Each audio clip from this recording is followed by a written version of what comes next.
Issue Boy and Gunnar in the house, back with another Arsenal news episode where, ladies and gentlemen, we are going to talk about the yesterday's win. Not in complete awe of that win, but of course that win definitely meant a lot for the records. What are those records? We're going to discuss in this episode. We're going to talk about who said what. Mikel Arteta actually made a big statement post the game yesterday. And of course, Emile Smith-Rowe, Rob Holding, they had to say after the game as well. So we're going to hit the stats as well. And of course, Arteta will be back in this summer transfer window as mentioned previously as well. So without any further ado, let's just jump into the news that we have here. For the first that we have is Arsenal, Chelsea and Tottenham are in talks over a pre-season charity cup in a move which could rebuild their public image after the unedifying European Super League debacle, according to Sami Mokbel. So it looks like the three clubs might join in for a charity cup that you might see for the pre-season. So I don't know if you guys want to believe in that, but yeah, I think you should in a way. It just happens that way. So moving on, so Emile Smith-Rowe shared this image on his Twitter with the caption, "Great team effort, let's finish strong." And Premier League points since the Christmas day. First on the list is Man City with 57 points. They've gobbled up since the Christmas day. Man United are second with 44 points. Third on that list officially is Arsenal with 41 points. Chelsea 39, Leicester 39, West Ham 37, Leeds 33, Spurs 31, Everton 29 and Liverpool only 26. We know what happened since then for Liverpool to talk about. But moving on, so Henry Winter clearly suggests that Arteta should be back. Now, who is Henry Winter? He's chief football writer for Times Sport. He says, he just tweeted out that Arsenal back Arteta, build around Smith-Rowe, superb versus Chelsea tonight, and Saka, Tierney, Partey, Martinelli strengthen in the summer, shed the likes of Willian, Bellerin, Guendouzi, Torreira, Kolasinac, Kroenke, see the path ahead, accelerate the process, rebuild. Now that's pretty much clear what Henry Winter says, and he can see it. He can definitely see certain good things under Mikel Arteta. Now comes the time to talk about the big stats. What happened yesterday night? Because each of Arsenal's last 9 wins against Chelsea in the Premier League have been under different managers. Claudio Ranieri, Avram Grant, Felipe Solari, Carlo Ancelotti, Andre Villaboa, Antonio Conte, Maurizio Sarri, Frank Lampard and Thomas Tuchel. Crazy stuff. And also, Arsenal have now won each of their last 3 away games in the Premier League without conceding. 3-0 against Sheffield, 2-0 against Newcastle and 1-0 against Chelsea. They are going to face Crystal Palace away, and of course a game at home against Brighton is awaiting for the season to end.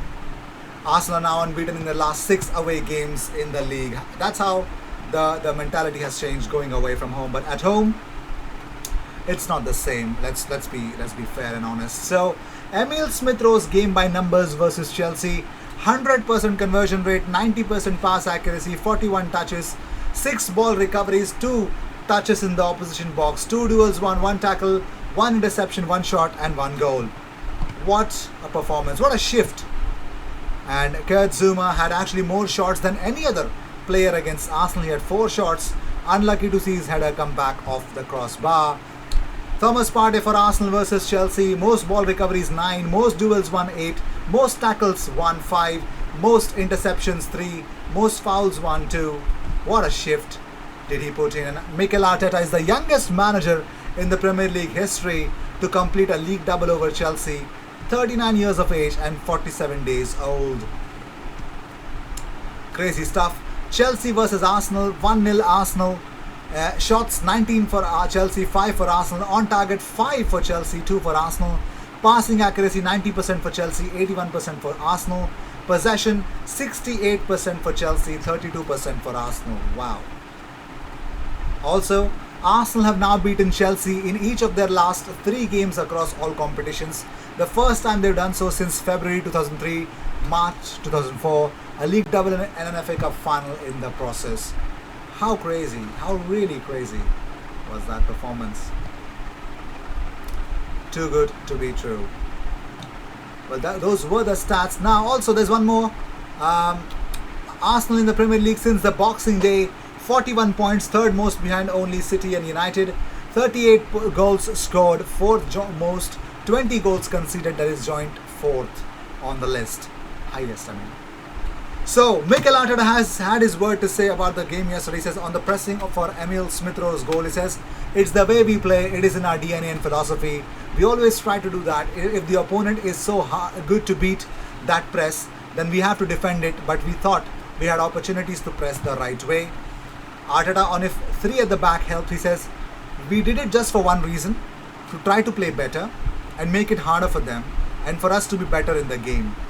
A big win for me, he says no. A big win for the club, the players and for our fans, because I know how much a London derby means, and it's been 10 years since we won on this ground. So it tells you how hard it is. It shows we found a way to win. Nothing is broken. I don't know how the media are going to try to, from the outside, but inside, no. They will try to put things on me that I never said. It wasn't my quote like this in the press, and I'm so annoyed with that. So Mikel Arteta clearly tells the media, shut the hell up and stop putting words in everyone's minds. He says, media are not going to try to break that chemistry we have, him and the players. He says, not only with the players, with our staff, with the coaching staff, the board. They cannot touch that, and if they try to, it can be with opinions, but not by saying something I never said. Moving on, so Jorginho made a huge mistake yesterday, and amongst Chelsea players, he's the most to concede, or the reason why they conceded. So Rob Holding on Instagram puts this image with the caption, good shift from everyone tonight, always together. Rob Holding with a masterclass. So Emil Smith-Rowe opened up about the game yesterday. He says, on nutmegging Thiago, he says, I cannot remember, to be fair. If it was, I'll take it. I'm so tired, but I feel like the team, we played well today. We look tired at times, but we have to dig deep. We're happy with the 3 points today. I think it showed our character, how much fight we've got in us. Yes, definitely, he answered questions. I feel like we defended really well in the patches, and after the tough season, it was a good performance from us today. Talking about the future, Smith-Rowe says definitely we're not as far off the top as we look in the table. We're working really hard in training. I feel we showed this season how good we can be, and we just want to keep pushing forward. I feel with this team we can do big things. Emil Smith-Rowe rejecting Chelsea when he was a youngster, he says, you got that right, but obviously that's the past. I'm obviously focused on Arsenal now. Arsenal are my club. It means so much to score for this fantastic club. I just want to keep pushing on now. He says we worked on the pressing in training this week, pressing high. I feel like we done well to make them make a mistake, and then obviously Oba set me up with it, which is good. Smith-Rowe on his bobbled finish, he says definitely it happens sometimes. I'm just happy it went in, but like you said, it was a lucky finish. On the win, he says I feel it was an important result for us as well.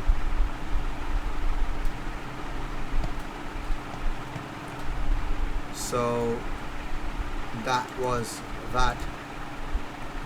Moving on, so Rob Holding had a lot to say after the game yesterday. He says about the win, he says, I managed to block everything, had everything that came my way.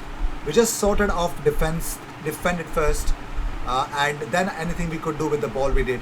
It's nice to get a double over Chelsea for the season. On ending the season on a high, Holding says, we owe the fans a lot after this season.